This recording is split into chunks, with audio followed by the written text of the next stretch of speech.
ಪ್ರಿಯ ವೀಕ್ಷಕರೇ, ನಾನು ಮಾಡ್ತಿರೋದು ಇವಾಗ ಬ್ರೆಡ್ ಬಾತ್. ಹೇಗೆ ಮಾಡೋದು ಅಂದರೆ 2 ಸ್ಪೂನು ತುಪ್ಪ ಹಾಕಬೇಕು. ಫಸ್ಟು ತುಪ್ಪ ಕಾಯಬೇಕು.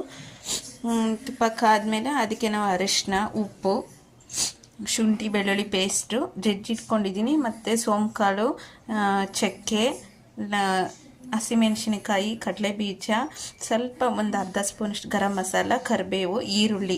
ಈಗ ನಾವು ಮಾಡ್ತಿರೋದು ಬ್ರೆಡ್ ಬಾತ್. ಅದಕ್ಕೆ ಸಾಸಿವೆ, ಮೊದಲಿಗೆ ಸಾಸಿವೆ ಹಾಕ್ತೀವಿ. ಸಾಸಿವೆ, ಜೀರಿಗೆ, ಕಡಲೆಬೇಳೆ, ಉದ್ದಿನಬೇಳೆ, ಚಕ್ಕೆ, ಲವಂಗ ಎಲ್ಲ ಇಟ್ಕೊಂಡಿರ್ತೀವಿ. ಇದ್ರ ಜೊತೆಲಿ ನಾವು ಈಗ ಹಾಕ್ಕೋಬೇಕಾಗಿರೋದು ಫಸ್ಟ್ಗೆ ಸಾಸಿವೆ ಹಾಕ್ತೀವಿ. ಒಂದು 4 ಸ್ಪೂನಷ್ಟು ತುಪ್ಪ ಹಾಕಿದ್ದೀವಿ ನೋಡಿ. ತುಪ್ಪ ಆದಮೇಲೆ ಜೀರಿಗೆ, ಸಾಸಿವೆ ಎರಡನ್ನೂ ಹಾಕ್ಕೋಬೇಕಾಗುತ್ತೆ. ಸಾಸಿವೆ ಚಟ ಚಟ ಅಂತ ಸಿಡಿಯುತ್ತೆ. ಅದಾದಮೇಲೆ ನಾವು ಕಡಲೆ ಬೀಜ ಹಾಕಬೇಕಾಗುತ್ತೆ. ಸೌಂಡ್ ಬರ್ತಾಯಿದೆ ನೋಡಿ.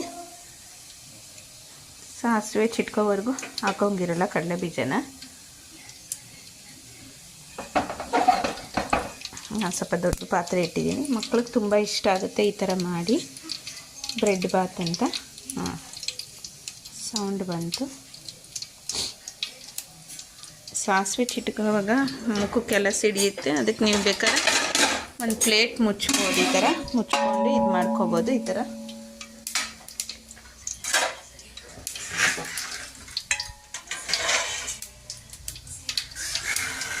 ಸಿಡಿಯುತ್ತೆ. ಈ ಥರ ಇಟ್ಕೊಂಡು ನೀವು ಮಾಡ್ಕೋಬೋದು. ನೋಡಿ, ಕಡಲೆ ಬೀಜ ಹಾಕ್ತಿದ್ದೀನಿ. ಕಾಣಿಸಲ್ಲ, ಸ್ವಲ್ಪ ಮಾಡಿ ಕಡಲೆ ಬೀಜ ಹಾಕ್ತೆ. ಅದಾದಮೇಲೆ ಕಡಲೆಬೇಳೆ,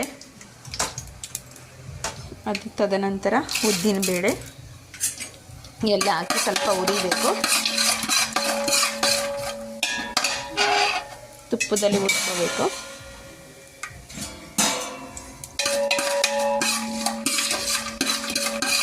ನೀವು ತುಪ್ಪ ಹಾಕ್ತೀರಾ, ಅದು ತುಪ್ಪ ಹಾಕಿದಷ್ಟು ತುಂಬ ಚೆನ್ನಾಗಾಗುತ್ತೆ. ಅದು ಕಮ್ಮಿ ಉರಿನಲ್ಲಿ ಮಾಡ್ಕೋಬೇಕು.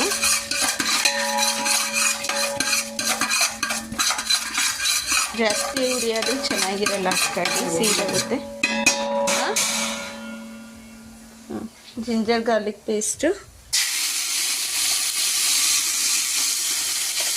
ಸೋಂಪು, ಹಸಿಮೆಣಸಿನಕಾಯಿ,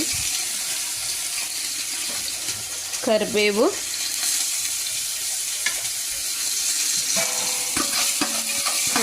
ಹಸಿಮೆಣಸಿನಕಾಯಿ, ಜಿಂಜರ್ ಗಾರ್ಲಿಕ್ ಪೇಸ್ಟ್ ಇದಿಷ್ಟು ಹಾಕಿ ಹುರ್ಕೋಬೇಕು.